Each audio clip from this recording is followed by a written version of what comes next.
வணக்கம், வணக்கம் அருண் தமிழ் உறவுகளே! எப்படி இருக்கீங்க? ராணவ் வந்து மாட்டிக்கொண்ட தருணங்கள் அப்படிங்கிறது மிகப்பெரிய அளவுல பேசுபடும் பொருளாகி இருக்கிறது. ஏன்னா, அவர் போகும்போது அதாவது அ மருத்துவரிடம் செல்லும்போது அவர் ஒரு ஒயிட் டீ ஷர்ட்ட கையில வச்சுட்டு போனாரு. ஒரு சாதாரண ஒரு பேண்ட் போட்டிருந்தாரு அப்படிங்கிறது எல்லாருக்கும் தெரியும்.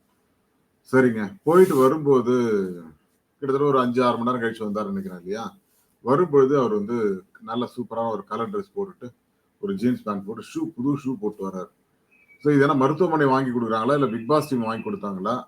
ஏன்னா நீங்க அந்த கன்ஃபெஷன் ரூம் உள்ளுக்கு உள்ளுக்கு போயிட்டாருன்னா, இவரோட ட்ரெஸ் எல்லாம் இங்க தான் இருக்கு. உள்ள கிடையாது.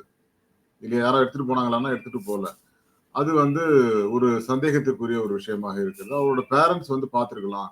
அந்த மருத்துவமனையில அப்படிங்கிற மாதிரியான தகவல்கள். ஆனா அவங்களுக்கு ஒரு பதற்றம் இருக்கும். பேரன்ட்ஸ் பார்த்திருக்கலாம் அப்படிங்கிற மாரி. அவங்க சில தகவல்களை ராணுவுக்கு சொல்லியிருக்கலாம். அதனால தான் நான் தைரியமா இறங்கி விளையாடுறேன் அப்படின்னு. டாப் 5ல நீ வந்துடுறா பார்த்துக்கலாம் அப்படின்ற மாரி சொல்லியிருப்பாங்களோ? அப்படிங்கிற ஒரு சந்தேகத்தை இது ஏற்படுத்துகிறது. அதே போல ஜெஃப்ரி வந்து ராணுவை தள்ளிவிட்ட போது, தான் தள்ளிவிட்ட ஃபோர்ஸ பத்தியோ, மத்த விஷயங்கள பத்தியோ, இல்ல இல்ல சரியாயிடுச்சு, சரியாயிடுச்சு இப்படிதான் சொல்றாரே தவிர, இவன் அருண் ஓடி வந்து ராணவ காப்பாத்துற வரைக்கும் அவரு அத மறைச்சது ஏன் அப்படிங்கிறதும் ஒரு பெரிய பொருள். அவர் கடைசி வரைக்கும் அத மெயின்டெயின் பண்றாரு அப்படிங்கிறதையும் பார்க்க முடியுது. இதெல்லாம் எதனால் நடந்தது அப்படிங்கிறத பத்தி தான் பார்க்க போறோம். அதுக்கு முன்னாடி உங்களுடைய கருத்துக்கள் வரவேற்கப்படுகின்றன. அதேபோல நம்ம சேனல லைக் பண்ணுங்க, சப்போர்ட் பண்ணுங்க, சப்ஸ்கிரைப் பண்ணுங்க. உங்கள் நண்பர்களுக்கு மறக்காம ஷேர் பண்ணுங்க. ஸோ ராணவ் அதாவது கிட்டத்தட்ட ஒரு புனிதராக பார்க்கப்பட்டிருக்கிறார் அப்படிங்கிறது எல்லாருக்கும் தெரியும். காரணம் என்ன அப்படின்னா, ராணவுடைய அந்த ஓட்டெல்லாம் பயங்கரமா ஏறிக்கிட்டு இருக்கு. அதாவது நான் பரிதாபத்தோடு ஒருத்தருக்கு ஓட்டு போட வேண்டாம் அப்படின்னு நான் சொல்றது வந்து, இப்ப நானே பிக் பாஸ் வீட்டுக்குள்ள போறேன்னு வச்சுக்கோங்களேன். ஒரு உதாரணத்துக்கு சொல்றேன். இப்ப எனக்கு ஒரு தவறு நடக்குதுன்னா, அந்த பரிதாபத்துக்கான ஓட்ட போடாதீங்க அப்படின்னு தான் நான் சொல்றேன். ஏன்னா அது இட்ஸ் நாட் ரைட். இப்ப 2வது இடத்துக்கு போயிட்டார் ராணவ். 2ஆம் இடம் பெற்றிருக்கிறார் ராணவ் அப்படின்னா, கிட்டத்தட்ட சௌந்தர்யாவுக்கு அவருக்கு ஒரு 400 ஓட்டு வித்தியாசம்னு நினைக்கிறேன். அதிகமா இருக்காரு. 2வது இடத்துக்கு போயிட்டாரு. இது வார வாரம் தொடருமா? இது இது வந்து ஒரு பேஸ்லெஸ் இதுங்க. மக்களை முட்டாளாக்கிக்கிட்டு இருக்கிறாரு. அதுக்கு நம்ம எல்லாரும் அடிபணிஞ்சிட்டு இருக்கோம். வார வாரம் இப்படிதான் பண்றாரு. வந்த முதல் வாரத்துல ஏதோ ஒரு சண்டைய போட்டு ராணுவ அது ஒரு ஒண்ணுமே கிடையாது. பிக் பாஸ் பிளான் பண்ணது. அதுக்கு இவன் பேர் வாங்கிட்டு போறான். அப்படி நெறைய விஷயங்கள்ல ராணுவுக்கு வந்து பாசிட்டிவா ஓட்டு கிடைக்குது. பட் இது வந்து ஒரு அர்த்தமுள்ள ஓட்டா அப்படின்னு கேட்டீங்கன்னா நிச்சயமா கிடையாது. இதை நான் ஏற்றுக்கொள்ளவே மாட்டேன். அப்படிங்கிறது தான் உண்மை. இந்த உண்மையும் புரிதலும் வந்தாலே போதும். ராணுவுக்கான வாக்குகள் சரிய தொடங்கும் அப்படிங்கிறது மாற்று கருத்தே கிடையாது. அது நல்லா விளையாடுற சௌந்தர்யாவோ, ஜாக்குலினோ, அருணோ, இல்ல தீபக், மஞ்சரி இவங்களுக்கெல்லாம் ஏன் ஓட்டு விட மாட்டேங்குது அப்படிங்கிற ஒரு கேள்வி இருக்கு இல்லையா? அந்த கேள்வி நியாயமானது தானே. இப்ப ரஞ்சித், ரயான், அன்ஷிதா 3 பேர் லாஸ்ட்ல இருக்காங்க. கொஞ்சம் சுமாரா விளையாடுறாங்கன்னு வச்சுக்கோங்களேன். மஞ்சரிக்கும் தீபக்கும் என்ன கேடு? 8வது இடத்துல 7வது இடத்துலயும் இருக்காங்க. அவங்களுக்கு ஏன் நம்ம ஓட்டு போட மாட்டேங்கிறோம்? ராணுவுக்கு அப்படி ஓட்டு போட வேண்டிய அவசியம் என்ன? என்ன பண்ணிட்டாரு அவரு சொல்லுங்க? அடிபட்டது பரிதாபமா ஓட்டு போட போறீங்களா? இல்ல நல்லா விளையாடுறவங்க ஓட்டு போட போறீங்களா? நான் ஏதாவது பண்ணி ஆகணுங்கிறதுனால, ஏதாவது ஒண்ணு பண்ணுவேன் அப்படின்னு சொல்லிட்டு இவரு சொல்ல சொல்ல தான் என்னாச்சு? இவரு ஏதாவது பண்ண போறாரு ராணவ் அப்படிங்கிற மாரி தான் எல்லாருக்கும் தோணுச்சு. அந்த கீழ விழுந்தப்ப கூட, இவன் ஏதோ பிளான் பண்றான். இவன் ப்ரமோல வரதுக்கு ஐடியா பண்றான் அப்படின்னு சொல்லி அன்ஷிதா கூட புலம்பிட்டு இருந்தாங்க இல்லையா? அந்த அன்ஷிதாவுடைய புலம்பல பார்க்கும்போது, இவருடைய இது வந்து வெளில வந்துச்சு. ஆனா அடிப்பட்டது வந்து உண்மை அப்படிங்கிறது எல்லாருக்கும் தெரியும். பட் அன்ஷிதா புலம்புனாங்க. சௌந்தர்யா புலம்புனாங்க. இந்த பக்கம் எல்லாருமே புலம்பும்போது, நமக்கு ஒரு சந்தேகத்தை ஏற்படுச்சு. ஆனா உண்மையிலேயே அவர் அடிபட்டுச்சு. இவரு ம முதலுதவிக்காக நம்ம ராணுவ வந்து அழைச்சிட்டு போனது ஒண்ணு அருண், இன்னொன்னு விஷால். 2 பேர் தவிர வேற யாருமே கிட்டக்கே போல. முத்துலாம் ஏன் கிட்டக்க வரல? அவரோட டீம் தானே அவரு. ஏன் அந்த அரவணைப்பை அவர் செய்யல? ஆனா அவர் போயிட்டு வந்ததுக்கப்புறம் கூடவே சுத்திட்டு இருந்தாரு. முத்து ஓட்டுக்காகன்னு நினைக்கிறேன். இப்படி பல நண்பர்கள் இருக்காங்க. தனக்கு தேவைன்னா யூட்டிலைஸ் பண்ணிப்பாங்க. இல்லாட்டி அதாவது ராணுவம் அப்படி கூட்டு போயிருந்தா என்ன ஆகும்னா, ஒருவேளை அவர் ஏதாவது தப்பு பண்ணியிருந்தா நம்ம மேல வந்துருமோன்னு ஒரு அச்சம் முத்துக்குமரனுக்கு இருந்தது. முத்துக்குமரன் தீபக் கிட்ட சொல்லியிருந்தாரு. ஒருவேளை அவன் நடிக்கிறானோ அப்படின்னாரு. அதுவே வெளியில தெரியல. லைவ்ல வந்தது. எபிசோட்ல வரல. இப்படி பலதரப்பட்ட சம்பவங்கள் அத வந்து ஜெஃப்ரி அடிக்கடி சொல்லிக்கிட்டே இருந்தான். அதேபோல ஜெஃப்ரி சொன்ன இன்னொரு ஸ்டேட்மெண்ட், அவர் விழும்போது வலது பக்கம் தான் ஷோல்டர் வந்து கீழ விழுந்தது. தரையில அடிபட்டுது. ஆனால் இடது பக்கம் ஒண்ணும் படல. அவனும் போய் மேல விழுந்தான். அப்ப அந்த ஷோல்டர்ல அவன் கை பட்ட மாரி இருக்கு. அப்படி கூட நான் சொன்னேன். அது எந்த அளவுக்கு ஸ்லோவா பார்த்தா தான் தெரியும். பட் அது கொஞ்சம் வருத்தமா தான் இருந்துச்சு. அதாவது தவறு நடக்கிறது சகஜங்க. பட் அந்த தவறுகள் அந்த யார சுட்டிக்காட்டப்பட்டால் சரியாக இருக்கும் அப்படிங்கிறது தான். இப்ப சௌந்தர்யா வந்து இத ஏத்துக்கவே மாட்டேன். இவன் இவன் தப்பு பண்ணியிருக்கான் அப்படின்னு சொல்றாங்க இல்லையா?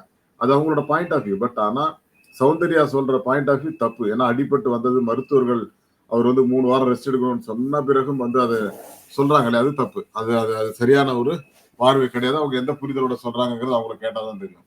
ஆனால் ராணவ் என்கிற ஒரு தனி மனிதன் தன்னுடைய கேமை திசை திருப்பதற்காக என்ன வேண்டுமானாலும் நான் செய்ய தயாரா இருக்கேன் அப்படின்னு சொல்லிட்டு இதை பண்ணியிருக்காரோ அப்படிங்கிற ஒரு சந்தேகம் எல்லாருக்குமே ஏற்பட்டது. ஒண்ணு. ரெண்டாவது வந்து அவருடைய ஆடைகள் வந்து போகும்போது ஒரு சாதாரண பேண்ட்டும் ஒரு ஒயிட் டிஷர்ட்டும் எடுத்துட்டு போனாரு. ஆனா திரும்ப வரும்போது நல்ல ஷர்ட், நல்ல ஜீன்ஸ் பேண்ட், புது ஷூ எல்லாம் போட்டு உள்ள வராரு. இதை வந்து பிக் பாஸ் டீம் எப்படி அனுமதித்தார்கள் அப்படிங்கிறது எனக்கு ஒரு பெரிய கொஸ்டினா இருக்கு.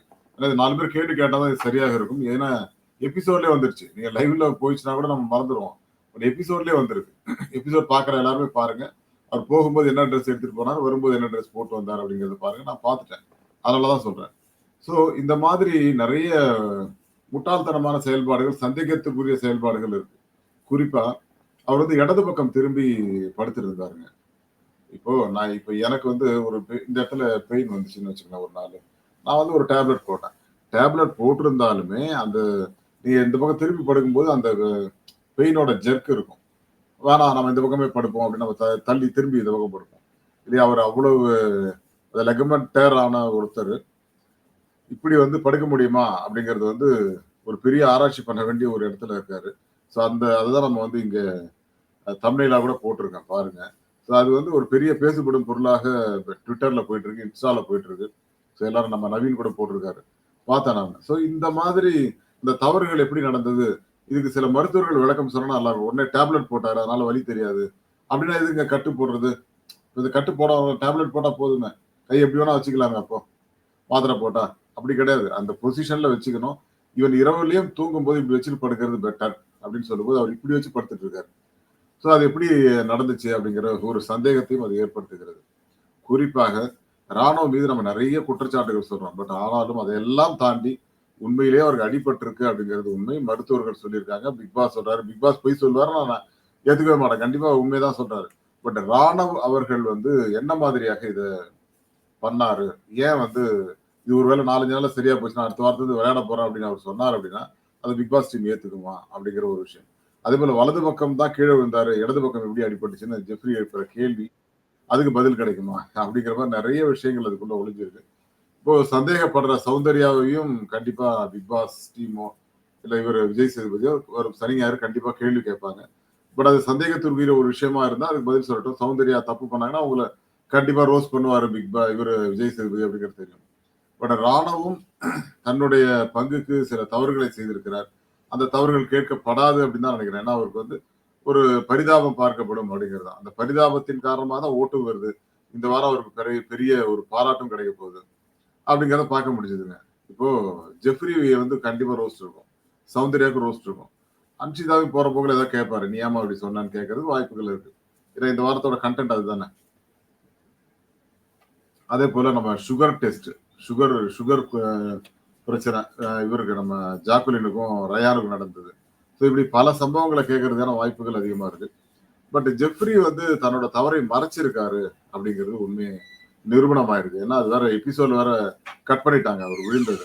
ஸோ அப்ப என்னன்னா ஒருவேளை ஜெஃப்ரி மீது தான் தவறு இருக்கு, அதை மறைக்கிறதுக்காக எபிசோட்ல கட் பண்ணிட்டாங்களா அப்படிங்கிறது, இல்ல ராணாவுடைய உண்மை தன்மையை மறைக்கிறதுக்காக இவங்க எபிசோட்ல கட் பண்ணாங்களா? ஏன்னா அந்த இதுல இருந்து பவித்ரா அந்த பக்கம் நிக்கிறாங்க, அன்ஷிதா அந்த பக்கம் உட்காடுறாங்க, இவரு ஆப்போசிட் சைட்ல இருந்து ஜெஃப்ரி தள்ளுறாரு.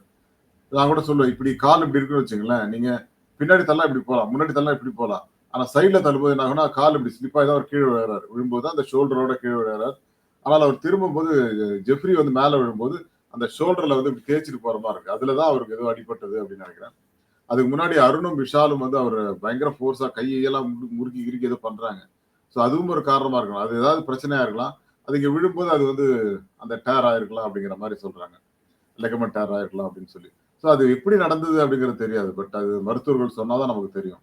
ஸோ எந்த இடத்துல அவருக்கு அடிபட்டது, ஏன் அடிபட்டது, அதுல ஜெஃப்ரியோட பங்கு என்ன அப்படிங்கறதெல்லாம் விளக்கணுங்க. குறும்படமாவது போட்டு. ஏன்னா நீங்க எபிசோட்லயே கட் பண்றீங்க அப்படின்னா அதை நாங்க எப்படி எடுத்துக்கிறது அப்படிங்கிற ஒரு கேள்வியும் இருக்கு இல்லையா? ஸோ அதைத்தான் நான் சொல்றேன். ஸோ ராணுவ வந்து நிறைய இடங்கள்ல தவறுகள் செய்திருக்கிறார். அவர் படுத்த விஷயங்கள் ஆகட்டும், அதே போல அவர் வந்து வேற ட்ரெஸ் போட்டு வந்ததாகட்டும், ஹாஸ்பிட்டல் இருந்து வரும்போது இந்த மாதிரி விஷயங்கள்லாம் ஒரு சந்தேகத்தை ஏற்படுத்துது. இதை வந்து பிக் பாஸ் டீம் வந்து நமக்கு விளக்க வேண்டும். எப்பவுமே ஒரு பிக் பாஸ் டீம் ஒண்ணு செய்றாங்க அப்படின்னா, வேற ட்ரெஸ் போடுறது தவறு கிடையாது. அதுக்கான பர்மிஷன் குடுத்துருக்கோம். அவர் வந்து இந்த மாரி அவங்க பேரண்ட்ஸ் வந்து ட்ரெஸ் குடுத்தாங்க. அத போட்டு வந்திருக்காரு சொல்லிட்டு போங்களேன். அது பிரச்சனையே இல்லையே. ஸோ இந்த மாரி பல சந்தேகங்களுக்கு இவங்க பிக் பாஸ் டீம் பதிலளித்தால் நன்றாக இருக்கும். ஏன்னா, அவர் வீட்ட அப்பா அம்மாவ பார்த்தாரா? அவங்க அப்பாவோட பர்த்டே வேற நேத்து, முந்தா நாள். அந்த அன்னைக்கு தானே ஷூட்டிங் நடந்திருக்கும். ஸோ அதுக்காக போயிட்டு வந்த மாரி ஒரு விஷயத்த சொல்றாங்க. ஸோ இப்படி பல சந்தேகங்களை எழுப்புகிறது இந்த ராணுவோட பிரச்சனை. ஸோ அந்த பிரச்சனைகள்லாம் தீர்க்கப்படுமா? அல்லது இந்த சந்தேகம் அப்படியே தொடரப் போதா? அப்படிங்கிற மாரி தான் இருக்கு. ஒருவேளை விஜய் சேதுபதி அவர்கள் வந்தார்னா என்ன சொல்வாரு? அப்படிங்கிறதையும் பார்ப்போம். ஏன்னா மருத்துவர்கள் சொன்னாங்க, மருத்துவர்கள் வேற எங்கேயும் போல. ஒருவேளை பேரண்ட்ஸ பார்க்க அவர் வீட்டுக்கு போயிருக்க மாட்டாரு. ஆனா மருத்துவமனைக்கு அவங்க பேரண்ட்ஸ் வந்திருக்கலாம் அப்படிங்கிறது இது கண்கூடா தெரியுது. ஏன்னா வேற ட்ரெஸ்ஸ போட்டு வர்றாரு, நல்ல புது ஷூ ஒண்ணு மாட்டிட்டு வர்றாரு. இப்படி பல சம்பவங்கள் வச்சு சொல்ல முடியும்.